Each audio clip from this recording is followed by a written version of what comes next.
Grab some popcorn, grab the grandkids too. Maybe mom and dad can even come as well. It's the perfect time for a family outing to the movies with some thoughtful, entertaining, and really fun choices out there right now. Our friend Andy Farnsworth, host of KSL News Radio's The Movie Show, is joining me with his picks. Just recorded your first official movie show, right? Did it live. Oh, did it live. I'm sorry. Oh, yeah. Yes. But you can download it on the podcast, KSL Podcast. Congratulations. We're cheering you on. Thank Taking you. the reins from Doug Wright, who retired. We're thrilled to have you in our seat today as well. Thank you. Studios always seem to pack summer with great films. How is 2023 lining up?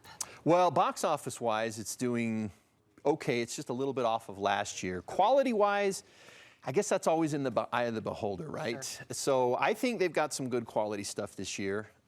Maybe not, I don't know if some of these are gonna go down as like the favorites that make it into the rotation every single year. Mario came out in the spring. I don't consider that a summer movie. That one's already in the rotation because for my kids. Have already watched it like peaches. Exactly. And Chick-fil-A's putting it on their marquee with their peach shake. I saw very clever. I didn't see that, but that's pretty funny. Okay, that's spring. Yes, so summer. We're going summer. We're gonna watch a little clip from these movies and get Andy's opinion on it, wet our whistle, and then talk on the other side. So we're gonna start with Disney's big live action, The Little Mermaid. We've been debating this in depth here on the show. So let's watch a clip and then we'll chat. I don't know how, but I know something's starting right now. Watching, you'll see. Someday I'll be part of He's a human. You're a mermaid. That doesn't make us enemies. All right, Mr. Farnsworth, what say ye? So I'm curious what your debate is. I didn't love it. Okay. I know that the point was realism, right? But it was so dark, like Under the Sea, kind of murky, which it would be Under the Sea. And then it didn't hit me until I was sitting in the theater that real life sea creatures, their faces don't emote. That's true. There's not a lot of affect going on their faces. Well, and I thought that was the one drawback for the family side of things with The Little Mermaid. It's one thing to see a cartoon shark chasing a cartoon fish. It's another thing to see legit Jaws coming after the character. Oh, my 3-year-old was terrified. And that's what I actually had somebody come up to me right before when the day the movie opened and said, I got my 3-year-old right here. We're at the theater. Yeah. Should we go? And I was like, 3-year-old? And he's like, never mind, we'll take her for ice cream. And that's kind of where I was. So it was, I liked it. And Halle Bailey, who played the mermaid, amazing singer. The music was great.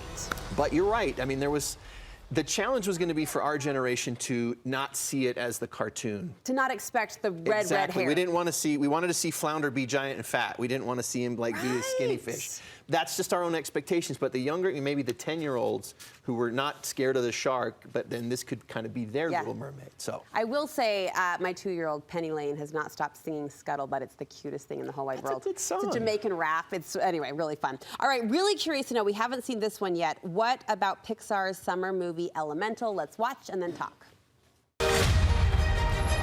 Meet the residents of Element City. Air usually has their head in the clouds. Oh, my new jacket! Earth can be a little seedy. Nothing weird going on here.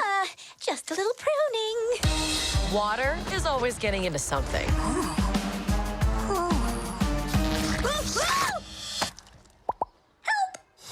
And fire, as ordered, we run a little hot. This looks promising.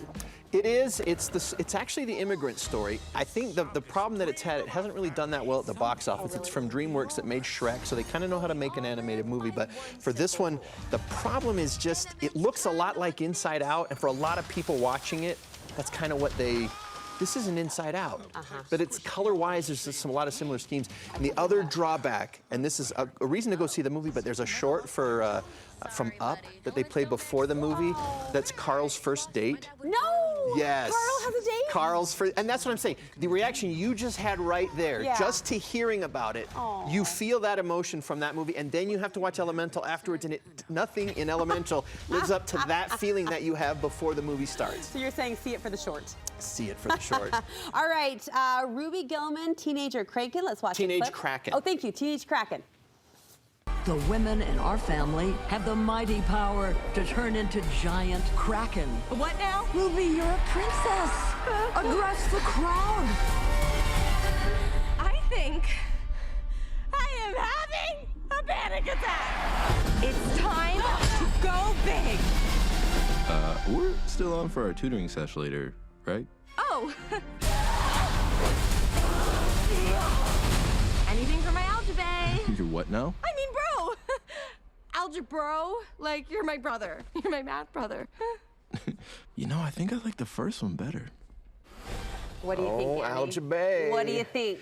It was pretty good. My teenage kids really enjoyed it. It's essentially a family of kraken are hiding out in humanity so that nobody knows that they're sea creatures. Like, funny. it's kind of silly, yet they live in a seaside town. It's a whole thing. Again, it struggled similarly to Elemental.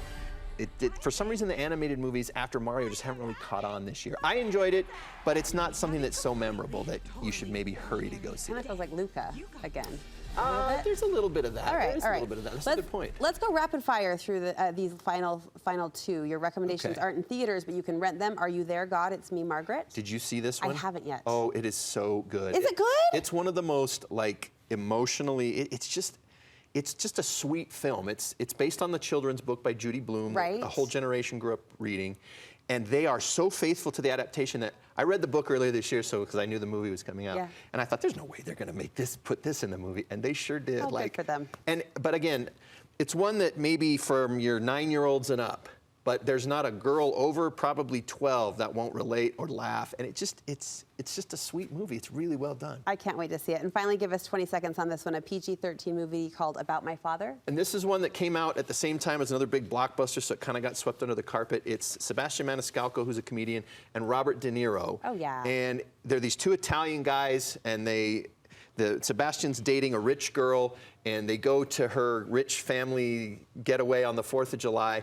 And what I liked about it was that it was clean. It was actually like family comedy funny. There's one scene where he's using the water jet skis that lift you up in the air and his suit falls down. But that's the only thing you might even be questionable about. And it had potential to be sort of like gross, and they didn't go there. And I was really glad for that. Andy, good for them. Good for you for lining up these movies for us and giving us your recommendation ahead of time. Where can we listen to more of these kinds of movie chats? Well, 9 to noon on KSL News Radio, we've got the movie show, Yep. and every Friday. We look forward to it. And Mission Impossible, oh my gosh. Loved it. So good. All right, lots to celebrate then. Andy, thank you so much.